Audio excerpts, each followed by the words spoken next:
wenyeji. Yanasema jamani, haya mapaka ya mama nani, haya mapaka yamezidi sana. Roho za wenyeji zimekuja pale kwa lengo la kukufilisi. Bwana Yesu asifiwe.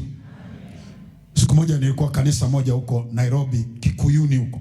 Mbele unaingia Nairobi, unaenda ndani huko kabisa. Tumeingia kwenye ibada, kabla tujaingia kwenye ibada, tuko huko ofisini huko.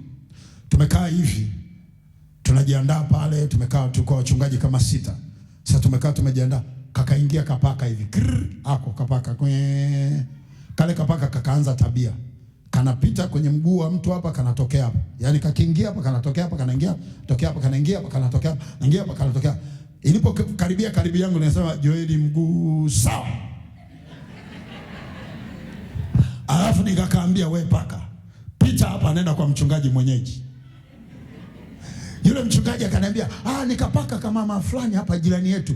Wala hana shida yoyote, ni jirani yetu tu, tunapendana, ni yuko sawa. Nikamwambia, kapaka kanakuja wakati tunaingia kwenye ibada.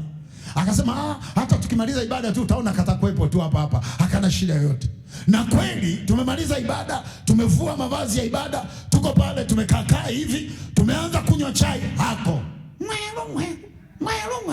Vile kalianza tena. Nikakashindilia pale. Mimi sikujua ni mgeni wala. Kumbuka hapo ni siku ya kwanza ndio nimefika. Siku ya kwanza naanza kupambana na kitu ambacho sio changu. Nilitafuta stuli iliko. Roho za wenyeji. Haya ndio maroho yanayozuia watu. Kuna roho limekaa mahali linakuzuia. Wewe unafikiri ni mambo ya mtaani. Sio mambo ya mtaani, wale ni wenyeji wanakuja kukutembelea. Leo tunawafyeka kwa jina la Bwana, na hiyo roho ya wenyeji ikome kwa jina la Bwana. Sema piga, sema fire.